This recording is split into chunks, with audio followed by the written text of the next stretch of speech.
Hey, what's happening, Wargamers? It is Leland here again, and in this video I'm going to talk briefly, very briefly, on the biggest news recently for Warhammer 40k, and that is the Big FAQ for 2018.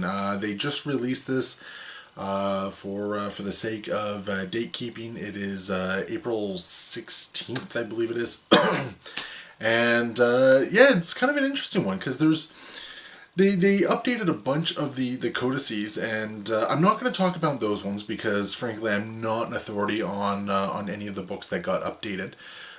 So I don't want to give thoughts when I don't have play experience on that one. And the main rule book, there's a lot of cleaning up and whatnot. What I really want to discuss is basically what came up in the main document, because there was some pretty big sweeping stuff that they put into this. A lot of this based on their experiences with the community feedback, that sort of stuff. What we saw at events like Adepticon, at LVO, stuff like that. Now, mind you, a lot of this is going to be from the perspective of the armies I play. So there's some stuff like some changes to the Eldar, the way their keywords work, especially in regards to the Yanari, that I'm not really going to touch on because, again, I'm no expert on these ones.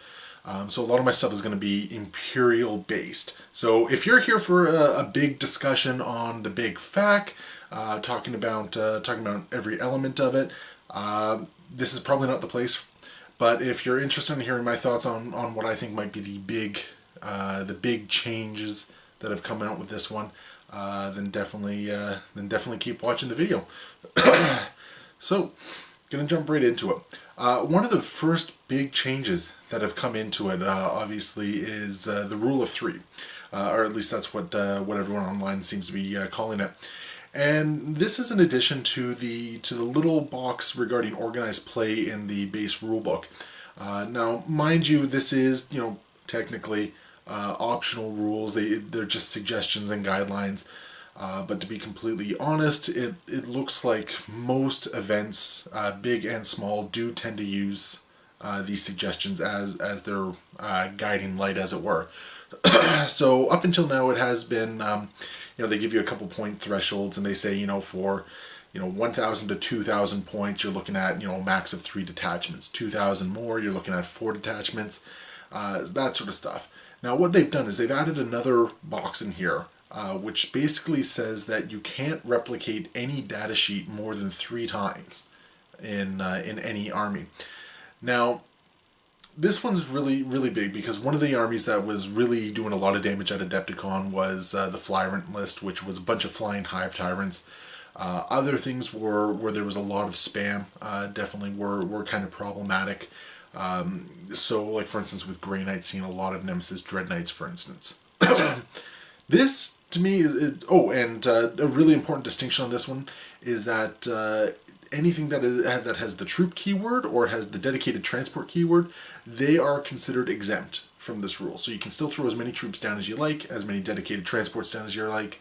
You're not limited in that regard. But anything else, like say you want to have a metric ton of, I don't know, Land Raiders. Don't know why you'd want a Land Raider, but let's say you want 4 Land Raiders. That's no longer the case. You want 5 flying hive tyrants. Can't do it anymore. They limit non-troops and non-dedicated transports to 3 of those ones. I think this is a fantastic change to the rules, to be honest.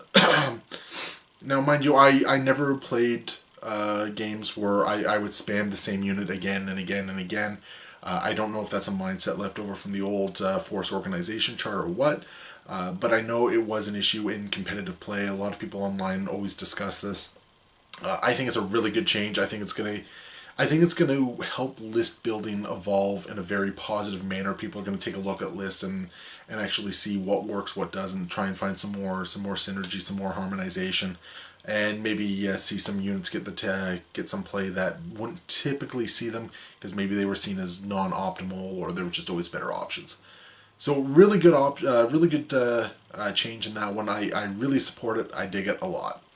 One of the other big changes that have come through were the beta rules. These came out back with chapter approved. The 2 big ones on this was how you target characters, making the distinction that if there was any unit closer to you than a character, be it in line of sight, out of line of sight, in combat, out of combat, whatever, you could not target that character without a special rule on your unit that allowed you to do so. So things like snipers and whatnot, you could do it, but your standard Bolter squad of Space Marines, they would have to target another unit. They couldn't target the character. It looks like this has pretty much been made permanent.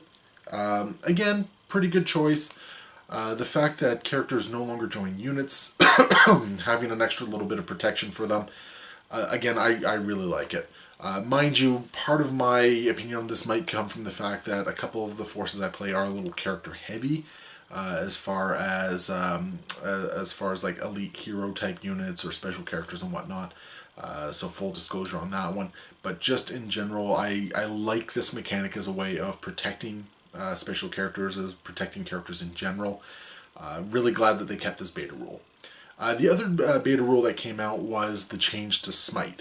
And the whole idea with this one was basically, with every casting of smite, it would become more and more difficult to cast the abilities. And this was a very interesting one because obviously a lot of people were complaining about the ability to spam smite, get those mortal wounds out there, and basically cause a lot of damage to units without them being able to defend themselves, short of special feel no pain like abilities. Now, from the beta rules, they have changed it a little bit. They've actually granted an exception to anything that has the Brotherhood of Psychers special rule, or whatever the name for the Sorcerer's one. So I believe it's Thousand Suns and Grey Knights are basically considered exempt from the smite rules.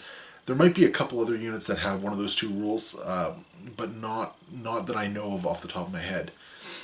Now this one's an interesting one because I've seen a lot of discussion on it already, even with the FAQ coming out today, and I think for the most part this was the right move to do. And I'm not just saying that because I'm a Grey Knight player and, means throwing out smites a lot easier, because quite frankly with the Grey Knight special ability in a Battleforged detachment of always adding +1 to your ability to cast, smite was never difficult to get off for me.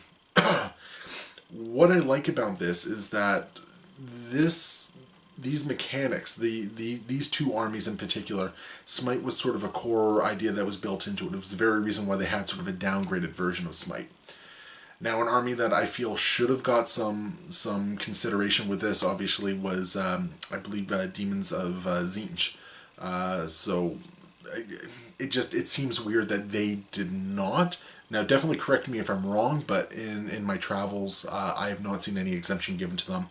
I would have liked to have seen that, but it's not something we did see, which is kind of unfortunate. But all in all, I think this one is almost there. I really like it. Now, I've seen some people suggest that at least with the Grey Knights, I can't speak for the Thousand Suns, there's a suggestion that they should always get the flat 3 mortal wounds on smite, regardless of what's being rolled, or even get access to the D3. Very torn on that. I'm personally not quite on board with that one. I've heard some convincing arguments. I'm just not there. I think that's very powerful, especially without some sort of mitigating factor like the increasing difficulty of casting smite. So yeah, so there's the beta rule changes, the rule of 3. Oh geez, excuse the cough. Now the other really big change that I wanted to mention is the change to the way Deep Strike reserves work. So as it worked currently, or I guess previously, and mind you, this is going into a beta rule. Deep Strike would allow you to come in on any of the first 3 turns. After the 3rd turn, you're basically counted as destroyed.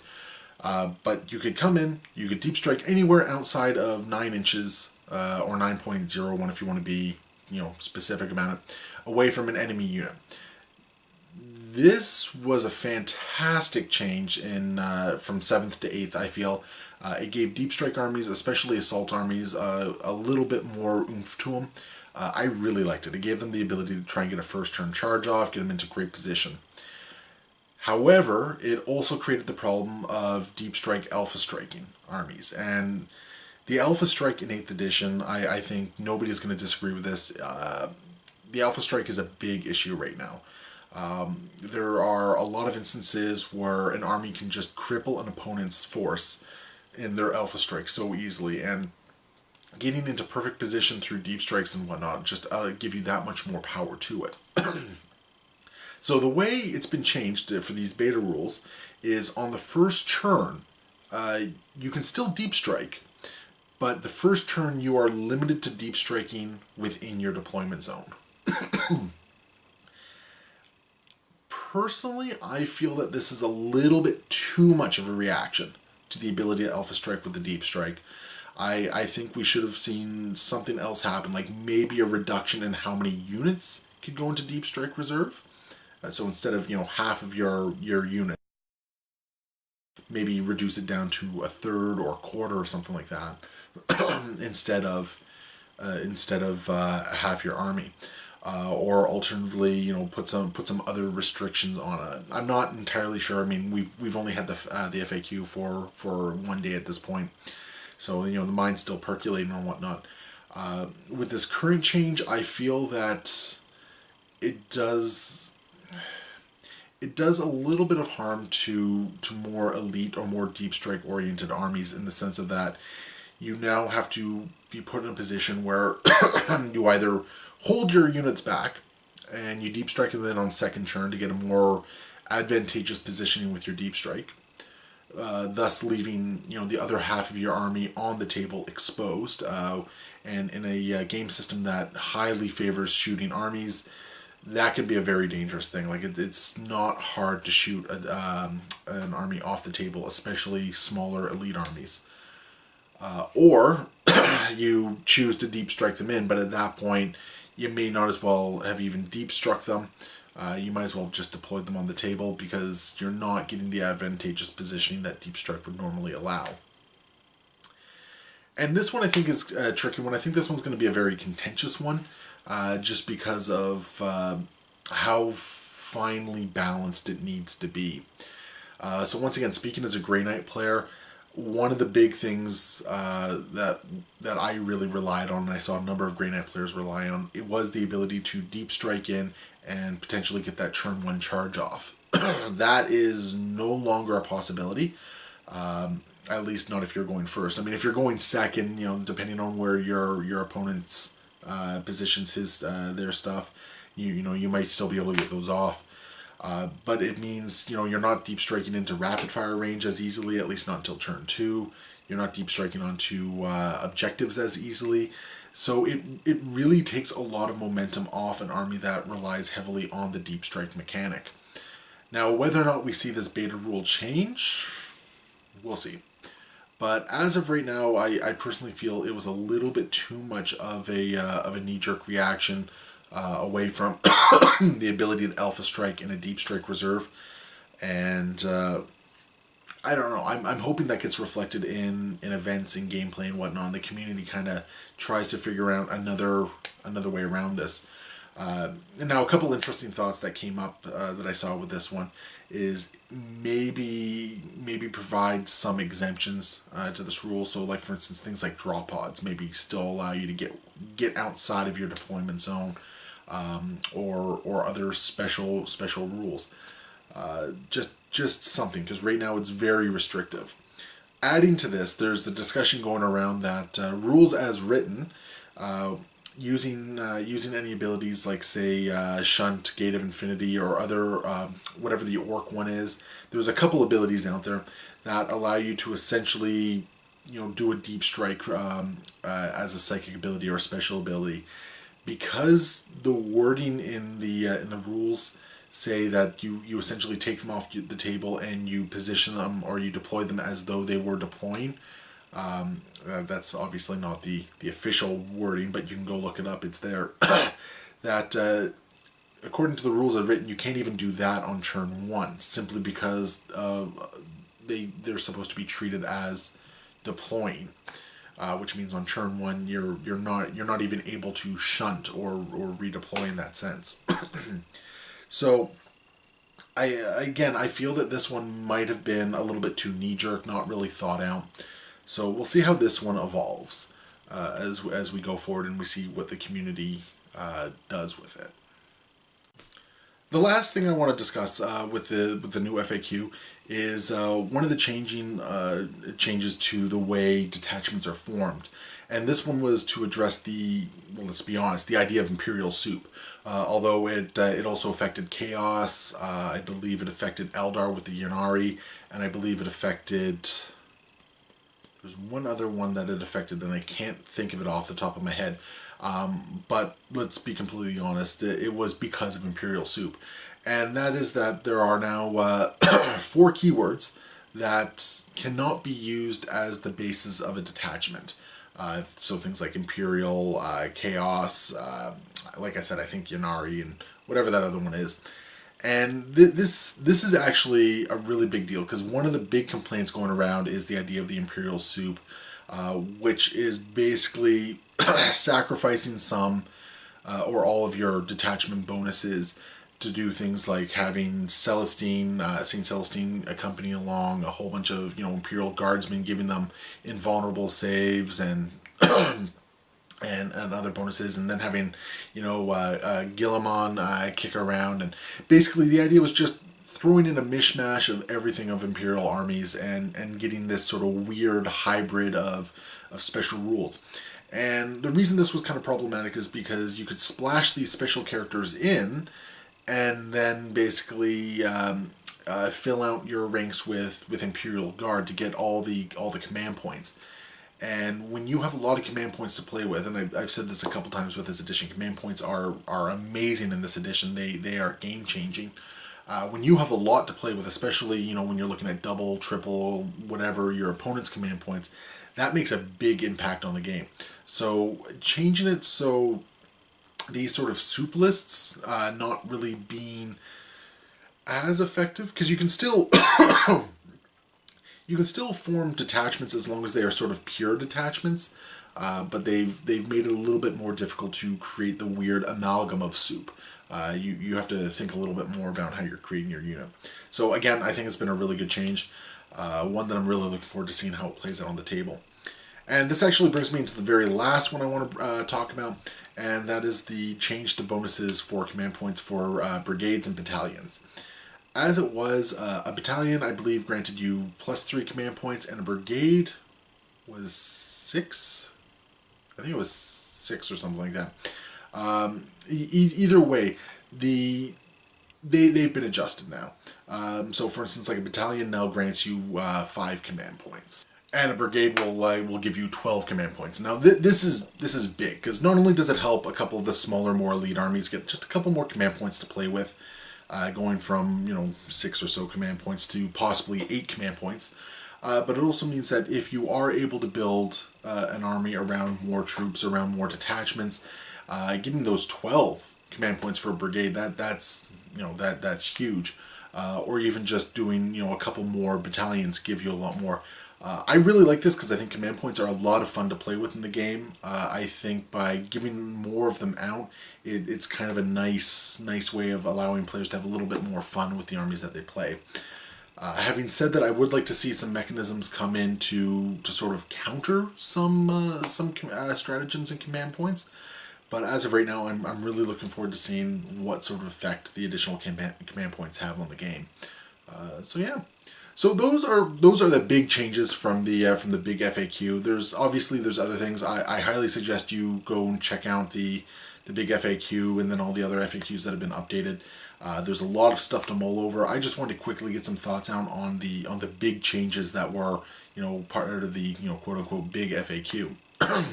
And I'm sure that this opinion probably mirrors a lot of other opinions that are out there. So I'm not going to claim to be wholly unique and whatnot. I'm just doing my part to try and foster discussion and get people talking about it, because I'm definitely interested in hearing differing opinions. I would love to hear if you agree with me, if you disagree, whatever. And if you have a compelling argument to make for that one, I definitely want to see it. So, definitely leave comments below. I definitely want to hear about that stuff. And of course, if you enjoy seeing videos like this, definitely hit that subscribe button, hit that little bell for notifications.